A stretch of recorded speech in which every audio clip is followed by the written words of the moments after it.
ಶ್ರೀಗುರುಭ್ಯೋ ನಮಃ. ಸಂವಾದಾನುಕ್ತಿ ಸಂಯುತಾಃ ನಿಗ್ರಹಾಃ, ಸಂವಾದಾನುಕ್ತಿ ಯುತಾಃ ನಿಗ್ರಹಾಃ. ಈ ಅನುಮಾನಗಳ ಬಗ್ಗೆ ನಾವು ನೋಡ್ತಾ ಇದ್ದೇವೆ.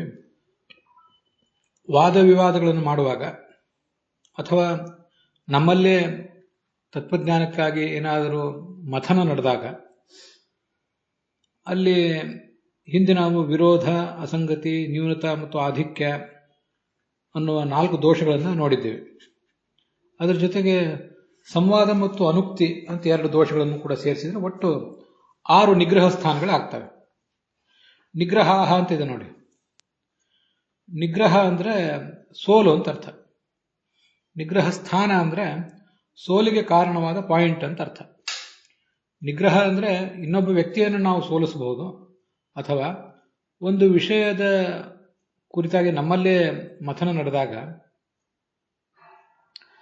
ಅಲ್ಲೇ ಯಾವುದಾದ್ರು ಒಂದು ವಿಷಯ ಹಿಂದುಳಿಬಹುದು, ಇನ್ನೊಂದು ವಿಷಯ ಮುಂದೆ ಹೋಗಬಹುದು. ಅಂತೂ ಒಂದು ವ್ಯಕ್ತಿಯ ಅಥವಾ ಒಂದು ವಿಷಯದ ಪರಾಜಯ, ಅದಕ್ಕೆ ಕಾರಣವಾದ ಸ್ಥಾನ, ಪಾಯಿಂಟ್ ಏನಿದೆ ಅದನ್ನು ನಿಗ್ರಹ ಸ್ಥಾನ ಅಂತ ಹೇಳ್ತಾರೆ. ವಾದದಲ್ಲಿ ಪ್ರತಿವಾದಿಯ ಸೋಲಿಗೆ ಕಾರಣವಾದ್ದು ನಿಗ್ರಹ ಸ್ಥಾನ ಅಂತ ಈಗ ಅದರ ಅರ್ಥ. ಒಟ್ಟು ಈ 6 ನಿಗ್ರಹ ಸ್ಥಾನಗಳು ಇದ್ರೆ ಅವುಗಳನ್ನು ವಾದದಲ್ಲಿ ಜಯ ಪರಾಜಯದ ನಿರ್ಣಯಕ್ಕೆ ಕಾರಣ ಅಂತ ನಾವು ತೀರ್ಮಾನ ಮಾಡಬಹುದು. ಇಲ್ಲಿ ನಮ್ಮ ಒಳಗೇನೆ ಒಂದು ಮನನ ನಡೆದಾಗ ಅಲ್ಲಿ ಈ 6 ದೋಷಗಳನ್ನು ಇವರು ಪರಿಗಣನೆ ಮಾಡಲಿಲ್ಲ. ಆದರೂ ನನ್ನ ವೈಯಕ್ತಿಕ ಅಭಿಪ್ರಾಯದ ಪ್ರಕಾರ ಇನ್ನೊಬ್ಬ ವಾದಿಯ ಜೊತೆಗೆ ನಾವು ಮಾಡುವ ಚರ್ಚೆಗಿಂತ ನಮ್ಮ ಒಳಗೆ ನಾವು ಮಾಡಿಕೊಳ್ಳುವಂತಹ ಚರ್ಚೆ ಏನಿರುತ್ತದೆ ಅದು ಬಹಳ ಮಹತ್ವದ್ದು. ಅಲ್ಲಿ ಈ 6 ನಿಗ್ರಹ ಸ್ಥಾನಗಳನ್ನು ಕೂಡ ನಾವು ಗಮನಿಸಬೇಕು. ಯಾವುದೋ ವಿಷಯವನ್ನು ನಾವು ತೀರ್ಮಾನ ಮಾಡುವಾಗ ಕೆಲವು ಬಾರಿ ಪ್ರತ್ಯಕ್ಷವನ್ನು, ಕೆಲವು ಬಾರಿ ಅನುಮಾನವನ್ನು, ಶಬ್ದ ಪ್ರಯೋಗವನ್ನು ಎಲ್ಲವನ್ನೂ ನಾವು ಬಳಸ್ಕೋತಾ ಇರ್ತೇವೆ, ಕೇವಲ ನಮ್ಮ ವೈಯಕ್ತಿಕ ತತ್ವಜ್ಞಾನಕ್ಕಾಗಿದೆ. ಅಲ್ಲಿ ವಿರೋಧ, ಅಸಂಗತಿ, ನ್ಯೂನತಾ, ಆಧಿಕ್ಯ ಇತ್ಯಾದಿ ಯಾವುದು ದೋಷವೂ ಕೂಡ ಇರಬಾರದು. ಸಂವಾದ, ಅನುಕ್ತಿ ಮೊದಲಾದದ್ದು ಯಾವುದೂ ಇರಬಾರದು ಅಂತ ಅದಕ್ಕಾಗಿ ನಾನು ಅದನ್ನ ವೈಯಕ್ತಿಕ ಜೀವನಕ್ಕೆ ಅಂತ ಹೇಳಿದೆ.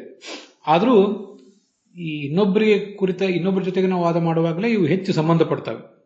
ಯಾಕೆಂದ್ರೆ ಸಂವಾದ ಅನುಕ್ತಿ ಅಂತಿದೆ. ಅನುಕ್ತಿ ಅಂದ್ರೆ ಏನನ್ನು ಹೇಳದೇ ಇರೋದು, ಅದೆಲ್ಲ ಇಲ್ಲಿ ಮುಂದೆ ಬರೋದಿದೆ. ಈ ಸಂವಾದ ಅನುಕ್ತಿ ಅಂದ್ರೆ ಏನದು ಹಾಗಾದ್ರೆ? ಅಂದ್ರೆ ವಾದಿ ಮತ್ತು ಪ್ರತಿವಾದಿಗಳ ನಡುವೆ ಚರ್ಚೆ ನಡೆದಾಗ ಆ ಪ್ರತಿವಾದಿ ಹೇಳಿದ್ದಕ್ಕೆ ವಾದಿ ಒಬ್ಬ ಏನಾದ್ರು ದೋಷ ಹೇಳಿದ, ನೀವು ಹೇಳಿದ ಈ ಥರ ಸರಿ ಇಲ್ಲ ಅಂತ.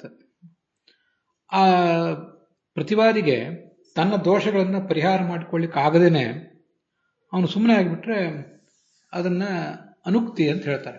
ನಮ್ಗೆ ಗೊತ್ತಿರುವಂತೆ ಉಕ್ತಿ ಅಂದ್ರೆ ಹೇಳುವಿಕೆ, ಅನುಕ್ತಿ ಅಂದ್ರೆ ಹೇಳದೇ ಇರುವಿಕೆ ಅಂತ ಅದರ ತಾತ್ಪರ್ಯ.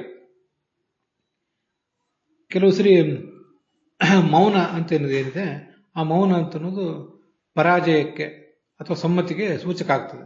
ನೀವು ಹೇಳಿದ್ದು ನಾನು ಒಪ್ಪಿದ್ದೀನಿ ಅಂತ ಅನ್ನೋದಕ್ಕೆ ಸೂಚಕ ಆಗ್ತದೆ. ಅದು ಒಂದು ದೋಷ ಅಂತ ಅದರ ತಾತ್ಪರ್ಯ. ಮುಂದೆ ಸಂವಾದ ಅಂದ್ರೆ ಏನು? ಸಂವಾದ ಅನ್ನೋ ಶಬ್ದಕ್ಕೆ ನಮಗೆ ಸಹಜವಾಗಿ ಅರ್ಥ ಗೊತ್ತಿರ್ತದೆ. ವಾದ ಅಂದ್ರೆ ಮಾತನಾಡುವುದು ಅಂತ ಅರ್ಥ, ವಿವಾದ ಅಂದ್ರೆ ಭಿನ್ನವಾಗಿ ಮಾತನಾಡುವುದು ಅಂತ ಅರ್ಥ, ಸಂವಾದ ಅಂದ್ರೆ ಸಮಾನವಾಗಿ ಮಾತನಾಡುವುದು ಅಂತ ಅರ್ಥ. ಪ್ರತಿವಾದಿ ಹೇಳಿದ ವಿಷಯವನ್ನ ನಿರಾಕರಿಸಲಿಕ್ಕಾಗದೆ ವಾದಿಯೂ ಕೂಡ ಅದನ್ನು ಒಪ್ಕೊಂಡ್ರೆ, ಇಲ್ಲಿ ವಾದಿ ಪ್ರತಿವಾದಿ ಅಂತ ಹೀಗೆಲ್ಲ ಹೇಳಿದ್ದಾರೆ, ಅದೇನು ಮುಖ್ಯ ಅಲ್ಲ. ಪ್ರತಿವಾದಿ ಹೇಳಿದ ವಿಷಯವನ್ನು ನಿರಾಕರಿಸಲಿಕ್ಕಾಗದೆ ವಾದಿ ಅದನ್ನು ಒಪ್ಕೊಳ್ಳುವುದು ಅಂತ ಹೀಗೆ ನಾವು ಹೇಳೋದಕ್ಕಿಂತ, ವಾದಿ ಹೇಳಿದ್ದರೆ ವಿಷಯವನ್ನು ನಿರಾಕರಣೆ ಮಾಡಲಿಕ್ಕಾಗದೆ ಪ್ರತಿವಾದಿ ಒಪ್ಕೊಳ್ಳುವುದು ಅಂತ ಹೇಳಿದ್ರು ಎಲ್ಲ ಒಂದೇ, ಅದೇನು ದೊಡ್ಡ ವಿಷಯ ಏನಲ್ಲ. ಕೆಲವು ಸರಿ ವಾದಿ ಗೆಲ್ಲಬಹುದು, ಇನ್ನೊಂದ್ಸರಿ ಪ್ರತಿವಾದಿ ಗೆಲ್ಲಬಹುದು. ದ್ವೈತಾದ್ವೈತಗಳ ನಡುವೆ ಚರ್ಚೆ ನಡೆದಾಗ ದ್ವೈತಿಗಳು ಜಗತ್ತು ಸತ್ಯ ಅಂತ ಸಮರ್ಥನೆ ಮಾಡ್ತಾರೆ, ಅದನ್ನ ನಿರಾಕರಿಸಲಿಕ್ಕಾಗದ ಅದ್ವೈತಿ ಅದನ್ನು ಒಪ್ಕೊಂಡ್ರೆ, ಇದೊಂದು ಉದಾಹರಣೆ ಮಾತ್ರ, ಅದಕ್ಕೆ ಸಂವಾದ ಅಂತ ಈಗ ಹೇಳ್ತಾರೆ. ತಾರ್ಕಿಕರು ವಿರುದ್ಧ ಸತ್ಪ್ರತಿಪಕ್ಷ ಇತ್ಯಾದಿ ಪಂಚ ಹೇತ್ವಾಭಾಸಗಳನ್ನ ಹೇಳಿದ್ದಾರೆ. ಅವ್ರು ಹೇಳುವಂತಹ ಎಲ್ಲಾ ಹೇತ್ವಾಭಾಸಗಳನ್ನು ಕೂಡ ನಾವು ಈ 6ರಲ್ಲೇ ಸೇರಿಸಲಿಕ್ಕೆ ಬರ್ತದೆ. ಪ್ರತ್ಯೇಕವಾಗಿ ಅವುಗಳನ್ನು ಪರಿಗಣನೆ ಮಾಡಬೇಕಾದ ಅವಶ್ಯಕತೆ ಇಲ್ಲ ಅಂತ ತಾತ್ಪರ್ಯ. ಅದರದಲ್ಲಿ ಹೆಚ್ಚಿನ ವಿವರಣೆ ಪ್ರಮಾಣ ಪದ್ಧತಿ, ಪ್ರಮಾಣ ಲಕ್ಷಣ ಮತ್ತೆ ಪ್ರಮಾಣ ಪದ್ಧತಿ ಗ್ರಂಥದಲ್ಲಿ ಇದನ್ನು ಹೆಚ್ಚು ವಿವರಿ ಮಾಡಿದ್ದಾರೆ ಆಚಾರ್ಯರು, ಟೀಕಾಚಾರ್ಯರು ಹೇಳ್ತಾರೆ, ಅಲ್ಲಿ ನೋಡಬಹುದು. ಮುಂದೆ ಪ್ರತ್ಯಕ್ಷ ವಿಭಾಗ ಅಂತ ಹೀಗೆ ಶಿರೋನಾಮ ಇದೆ. ಅಲ್ಲಿ ಪ್ರತ್ಯಕ್ಷಂ ಸಪ್ತವಿಧಂ ಸಾಕ್ಷಿ ಷಡೀಂದ್ರಿಯ ಭೇದೇನ ಅಂತ ಹೀಗೆ ಬಂದಿದೆ. ಪ್ರತ್ಯಕ್ಷ ಅಂತ ಅನ್ನೋದು 7 ಥರ ಇದೆ ಅಂತ ವಿಭಾಗ ಮಾಡಿ ತೋರಿಸ್ತಾ ಇದ್ದಾರೆ. ಸಾಕ್ಷಿ ಮತ್ತು ಒಟ್ಟು 6 ಇಂದ್ರಿಯಗಳು ಅಂತ. ಇಲ್ಲಿ ಇಂದ್ರಿಯಗಳು ಅಂತ ಪ್ರಶ್ನೆ ಬಂದಾಗ 5 ಕರ್ಮೇಂದ್ರಿಯ ಇರ್ತವೆ, 5 ಜ್ಞಾನೇಂದ್ರಿಯ ಇರ್ತವೆ. ನಮಗೆ ಗೊತ್ತಿದೆ. ಕರ್ಮೇಂದ್ರಿಯಗಳಿಂದ ನಮಗೆ ಯಾವುದೇ ಜ್ಞಾನ ಬರೋದಿಲ್ಲ, ಆದ್ರಿಂದ ಅವುಗಳನ್ನಂತೂ ಇಲ್ಲಿ ಪರಿಗಣನೆ ಮಾಡಲೇ ಇಲ್ಲ. 5 ಜ್ಞಾನೇಂದ್ರಿಯಗಳು, ಕಿವಿ, ಕಣ್ಣು, ಮೂಗು, ನಾಲಿಗೆ ಮತ್ತು ತ್ವಗೇಂದ್ರಿಯ, ಹೀಗೆ 5 ಇಂದ್ರಿಯಗಳು, 5 ಜ್ಞಾನೇಂದ್ರಿಯಗಳು ಮತ್ತು ಮನಸ್ಸು, ಹಾಗೆ ಸಾಕ್ಷಿ, ಈ ಥರ ಒಟ್ಟು 7 ಇಂದ್ರಿಯಗಳು ಅಂತ ಹೇಳ್ತಾರೆ. ಇಂದ್ರಿಯಗಳು ವಿಷಯವನ್ನು ಗ್ರಹಿಸ್ತವೆ. ಮನಸ್ಸು ಮತ್ತು ಸಾಕ್ಷಿ ಇವೆರಡೂ ಕೂಡ ಒಳಗಿರುವಂತಹ ಇಂದ್ರಿಯಗಳು, ಅಂತರಿಂದ್ರಿಯಗಳು ಅಂತ ಕರೀತಾರೆ. ಈ ಮನಸ್ಸು ಅನ್ನುವುದೇನಿದೆ ಕಂಪ್ಯೂಟರ್ ಇದ್ದ ಹಾಗೆ. ಅದನ್ನ ಆಪರೇಟ್ ಮಾಡುವಂತಹ ವ್ಯಕ್ತಿಯನ್ನ ಸಾಕ್ಷಿ ಅಂತ ನಾವು ತಿಳ್ಕೋಬಹುದು. ಈಗ ನಾವು ಲೌಕಿಕ ಜಗತ್ತಿನ ಉದಾಹರಣೆಯನ್ನು ಕೊಟ್ಟನಲ್ಲ, ಅಲ್ಲಿ ಕಂಪ್ಯೂಟರ್ ಅನ್ನು ಆಪರೇಟ್ ಮಾಡುವಂತಹ ವ್ಯಕ್ತಿಯನ್ನ ಸಾಕ್ಷಿ ಅಂತ ಹೇಳಿದೆ. ಆದರೆ ಅದು ಪೂರ್ಣವಾಗಿ ಸಮಾನಾರ್ಥಾನ ಕೊಡುವಂಥ ದೃಷ್ಟಾಂತ ಏನಲ್ಲ. ನೀವು ಯಾಕೆ ದೃಷ್ಟಾಂತ ಕೊಟ್ಟೆ ಅಂದರೆ, ಮನಸ್ಸು ಅನ್ನೋದೊಂದು ಜಡ, ಸಾಕ್ಷಿ ಅನ್ನೋದು ಸ್ವಯಂ ಆತ್ಮನೇ, ಜೀವವೇ ಸಾಕ್ಷಿ. ಅವನು ಕೂಡ ಒಂದು ಇಂದ್ರಿಯದಂತೆ ಕೆಲಸ ಮಾಡ್ತಾನೆ ಅಂತ ಅದರ ತಾತ್ಪರ್ಯ. ಮನಸ್ಸು ಜಡ ಆದರೂ ಕೂಡ ಆತ್ಮನಿಂದ ಅದೊಂದು ಸ್ವಲ್ಪ ಈ ಚೈತನ್ಯವನ್ನು ಎರವಲು ಪಡ್ಕೊಂಡಿರ್ತದೆ. ಆತ್ಮನ ಜೊತೆಗಿರೋದ್ರಿಂದ ಆತ್ಮನ ಚೈತನ್ಯ ಸ್ವಲ್ಪ ಅಲ್ಲಿಯೂ ಕೆಲಸ ಮಾಡ್ತಿರ್ತದೆ ಅಷ್ಟೇ. ಹಾಗೆ ಅಂತೇಳಿ ಮನಸ್ಸು, ಜಡವಾದ ಮನಸ್ಸು ಅದೇನು ಚೇತನ ಆಗ್ತದೆ ಅಂತಲ್ಲ, ಚೇತನ ಆಗೋದಿಲ್ಲ ಅದು. ಅದಕ್ಕೆ ಸ್ವಲ್ಪ ಹೀಗೆ ಕೃತಕವಾದಂತಹ ಒಂದು ಚೈತನ್ಯ ಬಂದಿರ್ತದಷ್ಟೇ, ಆರ್ಟಿಫಿಷಿಯಲ್ ಒಂದು ಚೈತನ್ಯ ಬಂದಿರ್ತದಷ್ಟೇ. ಆದರೂ ಅದು ಯಾವತ್ತಿದ್ರೂ ಜಡವೇ. ಹೀಗೆ ಪ್ರತ್ಯಕ್ಷ ಅಂತ ಅನ್ನೋದು 7 ಥರ ಇದೆ. ಈ ಪ್ರತ್ಯಕ್ಷಕ್ಕೆ ಕಾರಣವಾದಂತಹ ಇಂದ್ರಿಯಗಳು 7 ಆದ್ದರಿಂದ ಅವುಗಳ ಸನ್ನಿಕರ್ಷ ರೂಪವಾದ ಪ್ರತ್ಯಕ್ಷವೂ ಕೂಡ 7 ಥರ ಇದೆ. ಇಲ್ಲಿ ಇಂದ್ರಿಯ ಒಂದು ಇಂದ್ರಿಯ ಮತ್ತೊಂದು ಸನ್ನಿಕರ್ಷ ಅಂತ ಎರಡನ್ನು ವಿಭಾಗ ಮಾಡಿ ಹೇಳ್ತಾ ಇದ್ದಾರೆ. ಈಗ ನಾನು ಕಣ್ಣಿದೆ, ಕಣ್ಣಿನಿಂದ ನಾನು ವಸ್ತುವನ್ನು ಮುಂದೆ ನೋಡ್ತೇನೆ. ಕಣ್ಣು ಬೇರೆ, ಅದರ ಸನ್ನಿಕರ್ಷ ಬೇರೆ. ಹಾಗೆ ಕಿವಿ ಬೇರೆ, ಅದರ ಸನ್ನಿಕರ್ಷ ಬೇರೆ ಅಂತ ಹೀಗಿಲ್ಲಿ ತೋರಿಸ್ಲಿಕ್ಕೆ ಹೊರಟಿದ್ದಾರೆ. ಕಣ್ಣು ನನಗಿದೆ, ಅದಕ್ಕೆ ಎದುರಿಗಿರುವಂಥ ವಸ್ತುವನ್ನು ನೋಡುವ ಶಕ್ತಿ ಇದೆ, ಹೌದು. ಕಣ್ಣೇ ತೆರೆದೇ ಹೋದರೆ ಅಥವಾ ಕಣ್ಣು ತೆರೆದಿದ್ರೂ ಕೂಡ ಎದುರುಗಡೆ ಘಟವೇ ಇಲ್ಲದೆ ಹೋಗಿದ್ರೆ ಅದರಿಂದ ಜ್ಞಾನ ಬರೋದಿಲ್ಲ. ಕಣ್ಣು ತೆರೆಯಬೇಕು, ಎದುರುಗಡೆ ವಸ್ತು ಇರಬೇಕು, ಅವುಗಳ ನಡುವೆ ಸಂಪರ್ಕ ಆದಾಗ ಅವಾಗ ಜ್ಞಾನ ಬರ್ತದೆ. ಹೀಗೆ ಒಟ್ಟು 7 ಇಂದ್ರಿಯಗಳು.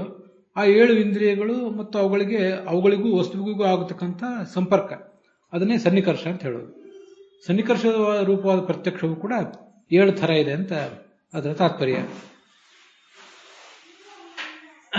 ಅಲ್ಲೇ ಮುಂದೆ ಅದನ್ನು ವಿವರಣ ಅಂತ ಅನ್ನೋದ್ರಲ್ಲಿ ಬರೆದಿದ್ದಾರೆ ನೋಡಿ. ಆತ್ಮ ಸ್ವರೂಪಭೂತವಾದ ಇಂದ್ರಿಯ, ಅದನ್ನೇ ಸಾಕ್ಷಿ.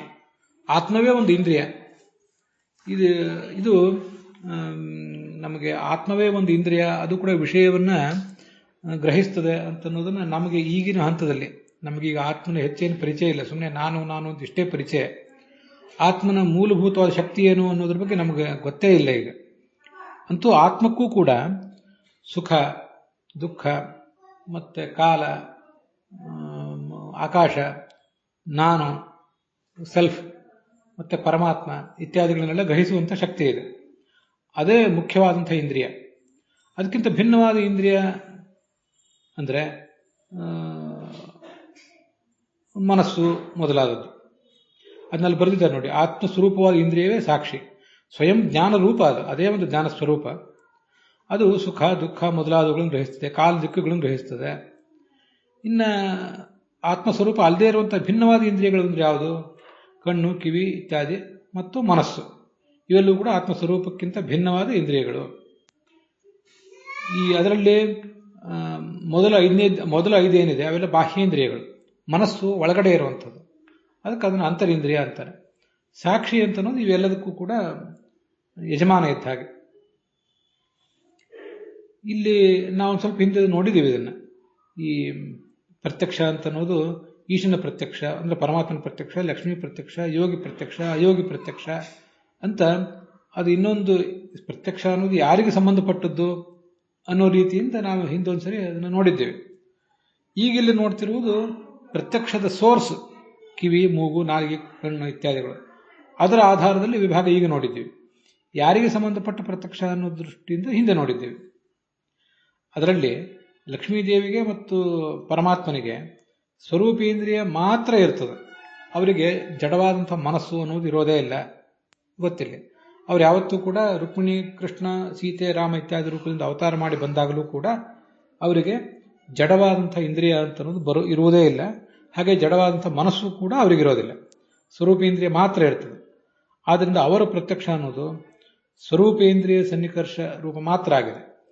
ಉಳಿದವರಿಗೆ ಅಂದರೆ ಚತುರ್ಮುಖ ಬ್ರಹ್ಮ, ಸರಸ್ವತಿ ಮೊದಲಾದ ಎಲ್ರಿಗೂ ಕೂಡ ಬಾಹ್ಯೇಂದ್ರಿಯಗಳೂ ಕೂಡ ಇರ್ತವೆ, ಅಂತರೇಂದ್ರಿಯಗಳೂ ಇರ್ತವೆ. ಸಂಸಾರದಿಂದ ಬಿಡುಗಡೆ ಆಗುವ ತನಕ ಬಾಹ್ಯೇಂದ್ರಿಯಗಳು ಇರ್ತವೆ.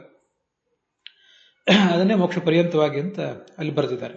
ಮೋಕ್ಷ ಹೊಂದಿದ ಮೇಲೆ ಸ್ವರೂಪೇಂದ್ರಿಯ ಮಾತ್ರ ಉಳಿತದೆ. ಯಾಕಂದ್ರೆ ಲಿಂಗದೇಹ ಪರ್ಯಂತ ಎಲ್ಲವೂ ಭಗ್ನ ಆಗಿ ಹೋಗಿರೋದ್ರಿಂದ ಮನಸ್ಸೂ ಇರೋದಿಲ್ಲ, ಮತ್ತೆ ಉಳಿದ ಇಂದ್ರಿಯಗಳು ಕೂಡ ಅಲ್ಲಿರೋದಿಲ್ಲ. ಮನಸ್ಸು ಅಂತನ್ನೋದು ಅನಾದಿ ಕಾಲದಿಂದ ಜೀವನ ಜೊತೆಗೆ ಇರ್ತದೆ, ಬ್ರಹ್ಮಾದಿ ಜೀವರ ಜೊತೆಗೆ. ಮತ್ತೆ ಮುಕ್ತಿಗೆ ಹೋಗುವಾಗ ಅದು ಹೊರಟೋಗ್ತದೆ ಅಂತ ಹೀಗಾದ್ರೆ ತಾತ್ಪರ್ಯ.